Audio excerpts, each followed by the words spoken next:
Playing video games is a pastime many of us use to unwind and disconnect from the real world. It's time to enter a different dimension or to join into an intergalactic war. I myself have played countless amounts of hours with my friends on Xbox, playing Call of Duty, Splitgate, and Halo, going for wins, arguing, and just plain old fucking with each other. Video games can be a great way to pass time and connect with friends. However, sometimes they can be connected to the most evil of people.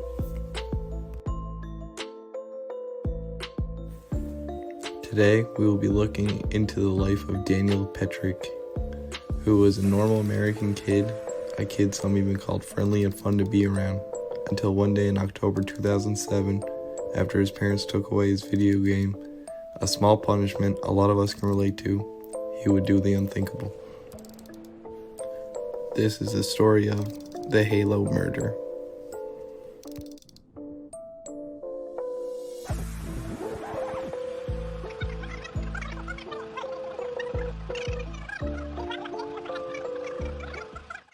Daniel Petric, also known as Danny, was born in Wellington, a small town in Ohio, on August 24th, 1991.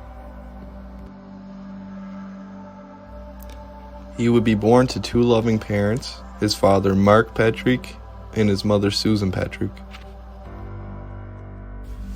Danny's father Mark was a Pentecostal minister at Wellington's New Life Embassy of God. People who attended this church would also note that Danny was very enthusiastic for the Bible. His father said that he had a loving relationship with his family.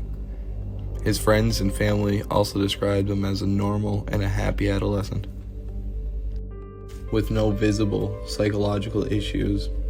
No one thought that he would ever be motivated to commit such heinous crimes. On a ski trip in 2006, Danny would injure his spine as well as develop a staph infection. Due to his severe spinal injury and him developing a staph infection, Danny would be housebound for a year. While Danny was stuck at home, he would be introduced from a friend to one of the most famous video game franchises ever created.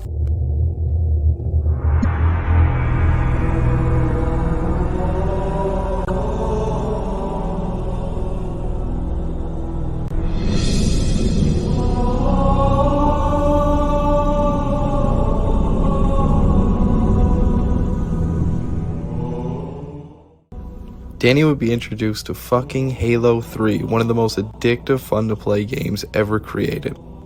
And develop an addiction, Danny did. Danny would spend upwards of 8 hours a day playing Halo 3 for a week straight. For those who live under a rock, Halo is a violent video game that is based around a war with aliens. It's centered around its main character, Master Chief. Halo 3 is an amazing game, but there's one aspect that made parents hesitant to buying it for their children. The Supreme Court has struck down a California law that would have banned the selling of violent video games to children. Halo 3 is also an M-rated game, which means it's only available for mature audiences. In the early 2000s, there was a large crackdown on youth using M-rated video games, saying that it could entice violence and hurt people in the future. This was an ideology that Danny's father agreed with. Danny's parents will reject his attempts to convince them to play M-rated video games. When Danny tried to sneak a copy of Halo 3 into the house, his father would confiscate it and lock it up in a safe. In the safe, alongside the copy of Halo 3, also contained a 9mm Taurus PT-92 handgun. A handgun Danny would soon use to shoot both of his parents.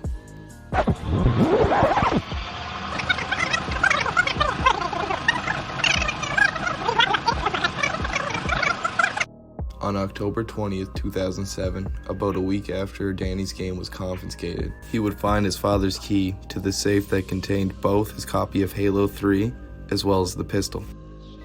At around 7 p.m. in Danny Petric's family home, he would approach his parents who were sitting in the living room on the couch watching baseball. He said, "Would you close your eyes? I have a surprise for you." His parents were probably confused, but also intrigued, and they ended up doing what he said. I mean, it's their son. If your child came up to you and said they had a surprise, wouldn't you play along? After using his parents' trust to put them in a vulnerable position, Danny would shoot them both, using his father's gun. One of the most disturbing aspects of this story is that after shooting both of his parents, Danny would try to force the gun into his father's hand, saying, "Here's your gun, Dad, accept it." While Danny was busy trying to make the murder look like a suicide murder done by his father, there would be a knock at the door.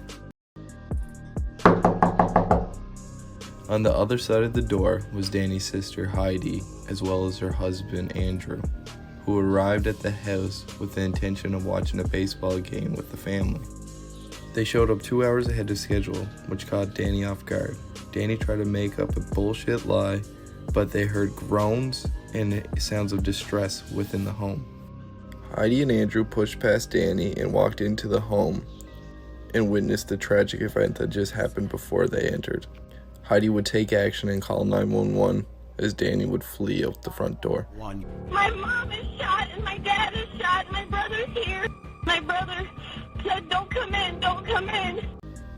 Danny would grab his copy of Halo 3 and then steal the family minivan and attempt to reach his friend's house to spend the night.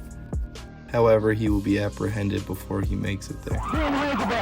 Danny almost immediately started pushing the narrative that it was his father who was the murderer and also only a victim of himself. My dad, he shot my mom and he shot himself. My dad shot my mom! Why would my dad shoot my mom? I don't know, man.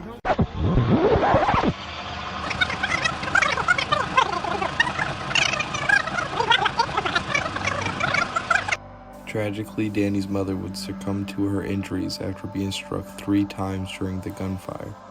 Danny's father would be critically injured but miraculously survived after being shot in the head. As Mark Petric would be fighting for his life in the hospital, his son would be interrogated by the police. He continues to try to frame his father as the attacker. My dad was just yelling, just screaming at my mom. And then I heard my dad walk in the room, into his bedroom, and then walk back out. I ran out there, and my mom had been shot. He pointed the gun at me. And then he said he was sorry, and then he shot himself. The police were obviously skeptical of Danny's explanation of what had happened. To try to get a better understanding of the incidents that occurred that night, they went to the hospital to speak to Mark. Mark, who was still fighting for his life, summoned up enough strength to confirm the police suspicion that Danny was the culprit of the murder.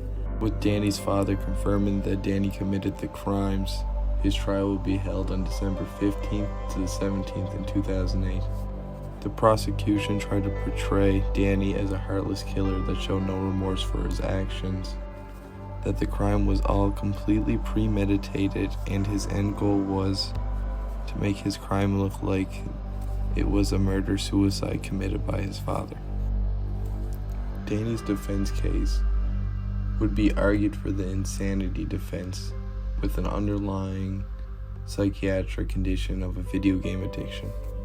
Danny's defense claimed because of the stress that occurred because of his injury, he was more easily influenced by the video game to conduct violent actions. They try to make it as though that Danny didn't understand the difference between video games and real life, that if he killed someone in real life, they wouldn't just respawn as if they were playing a game of TDM on shipment. The judge even somewhat agreed with them on this notion, saying, "You can shoot these aliens and they're there again the next day. You have to shoot them again." And I firmly believe that Daniel Petric had no idea at the time he hatched this plot that if he killed his parents, they would be dead forever. Even after the horrible things that Danny did to his father, Mark also tried to help Danny get out of his prison time. He stood before the court and said, I know, without any doubt, he has severe regret, remorse, and guilt. I love you, Danny. I can't count the number of times that he said, Dad, I miss Mom. no matter how much the defense would try to push the insanity narrative, there was no stopping the extensive jail time that Danny would face. Danny was sentenced to 23 years to life in prison and will only be eligible for parole in the year 2030. Today, Danny is still incarcerated in the Grafton Correctional Institution. His family moved on with their lives and is trying to live as normal as possible. His father ended up remarrying and seems to be very happy today, considering the nightmare that he's lived through. This has been the story of Daniel Petric in the Halo 3 murder.